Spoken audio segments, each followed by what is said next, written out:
A China, e eu estou falando isso todos os dias, a China, que é a China, taxou os Estados Unidos em 10% e foi taxada em 30% e está lá tentando negociar. A China, que é a segunda economia global e pretende um dia destruir os Estados Unidos e tomar o lugar dos americanos na hegemonia global. A China. Quem é o Brasil na fila do pão, né? Olha aí, 6 de 11 ministros do STF ainda não se manifestaram pró-Moraes. Eita, a coisa tá tomando forma. Por que é a coisa? Porque a gente não sabe que bicho vai dar isso aí. Ainda não sabemos qual é o tamanho do gigante que está se levantando.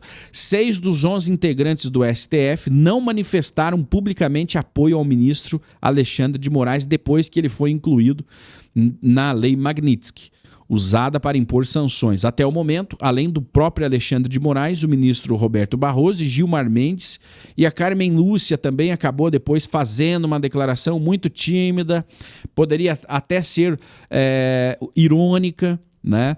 Mas foram os únicos. Flávio Dino não discursou, mas fez uma publicação no Instagram. André Mendonça, Cristiano Zanin, Dias Toffoli, Edson Fachin, Nunes Marques e Luiz Fux não comentaram o caso. Esse Cristiano Zanin, indicado de Lula, tem um dos maiores escritórios de advocacia do Brasil. Já pensou se ele é sancionado? Se ele é sancionado, ele está frito, ele está ferrado, porque ele tem negócios. Ele tem negócios com grandes empresas. E todos eles, né? Todos eles. Então, deles, 6 não se manifestaram, né? Dias Toffoli, Luiz Fux, Nunes Marques, André Mendonça, Edson Fachin e Cristiano Zanin. E, inclusive, o Edson Fachin, que vai ser o próximo presidente do STF, ele confidenciou para alguém, e aí isso vazou, que ele não queria ter ido ao jantar do Lula para se encontrar com o Moraes. Mas teve que ir porque no próximo ciclo aí de presidência e vice-presidência, ele será o presidente e o Moraes o vice-presidente. Essa foi a justificativa, né? Então, mas nós vemos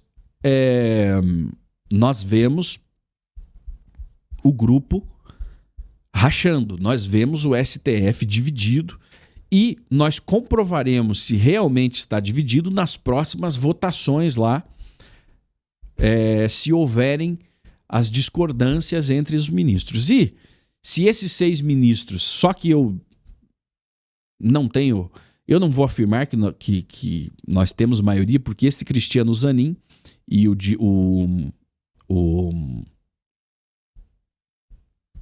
agora esqueci o nome dele, deixa eu ver se eu pego. O Edson Fachin. Cristiano Zanin e Edson Fachin têm ligação direta, né, ou tem ligações diretas com o PT. Né? O Zanin, indicado de Lula, defendeu o Lula nos casos da Lava Jato. Né? E o Edson Fachin, indicação, se eu não me engano, da Dilma Rousseff, quando era presidente. Então são crias do PT, estão do outro, não se manifestaram por quê? Né? Será que nós estamos vendo realmente uma oposição se formando dentro do STF ou é mais um jogo das tesouras, né? O confronto, a guerra das tesouras. Vamos aguardar para entendermos, então, o que vai acontecer, mas que o STF já demonstrou um racha. Isso é verdade.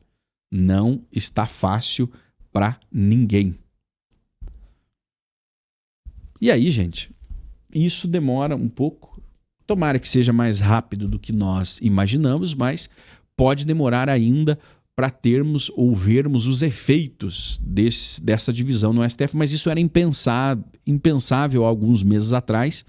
Abrirem essa divergência, ignorarem, né? Os ministros não foram lá encontrar com o Moraes no jantar do Lula, não foram, não assinaram a carta de defesa né, de Alexandre de Moraes, do STF, apenas foi uma carta genérica lá, só o Barroso assinou como presidente da corte, mas ninguém entrou na defesa direta de Alexandre de Moraes. Então, são sinais que nós não víamos há muito tempo. E a pergunta é, qual desses ministros vai comprar a briga com os Estados Unidos? Quem não está sancionado e vai querer entrar na lista de sanções? Você que está me acompanhando, você tomaria as dores? Se coloque no lugar de um dos ministros e responda se você tomaria essas dores de ser sancionado e ter um problema gigantesco com um país. Você não está falando, né, de problemas políticos locais, você está falando de um país se tornar seu inimigo e caçar você em todos os lugares do planeta. Você não pode ter cartões de crédito, você não pode ter contas em Google, em Facebook, você não pode transferir dinheiro, você não pode viajar. E aí já começam os pedidos de bloqueio de Alexandre de Moraes e sanções diretos na Europa. Diretos na Europa. Parlamentares estão entrando lá no Congresso Europeu para também seguirem as mesmas sanções dos Estados Unidos à Europa. Então, vem chumbo grosso aí. Qual vai ser o ministro que vai tomar as dores do Alexandre de Moraes e dizer, não, me peguem também, me levem, me enterrem junto com ele? Quem vai ser o maluco? Difícil, né? Bom, o COP30 está ameaçado. Os países não querem realizar o evento de Lula justamente pelos preços abusivos sendo cobrados em hotéis. O Lula acha que lá fora os governos fazem como ele faz no Brasil, que gastou aí mais de 1 bilhão e 700 milhões em passagens e diárias. E para o Lula tá tudo bem. Por quê? Porque eles não estão nem aí pro dinheiro público.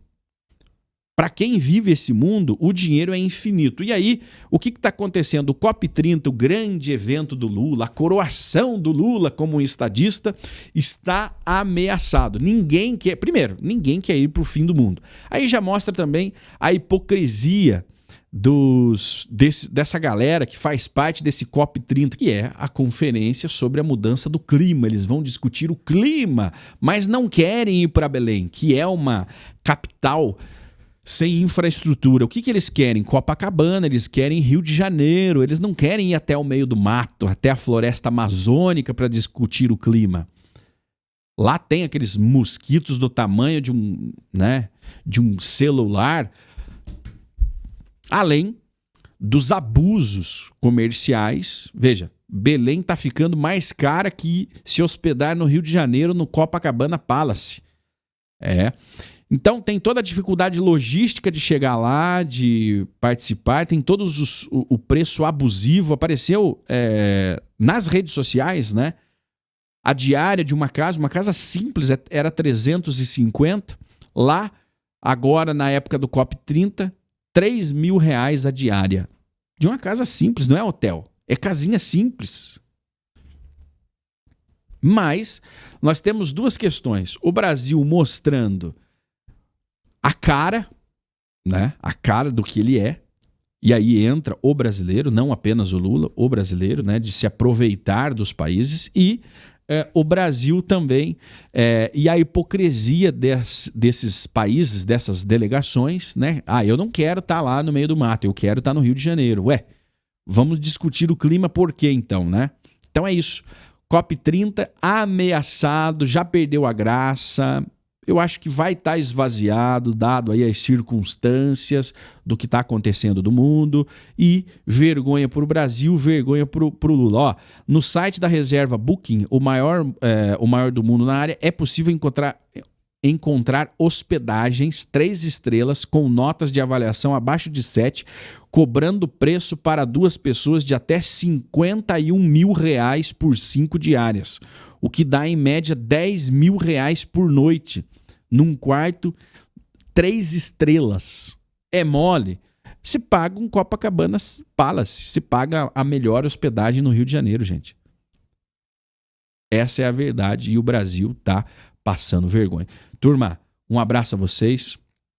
Nós voltamos a qualquer momento com mais notícias, mais informações aqui no nosso Briefing Estratégico com Shimon Oliveira. Tchau, tchau.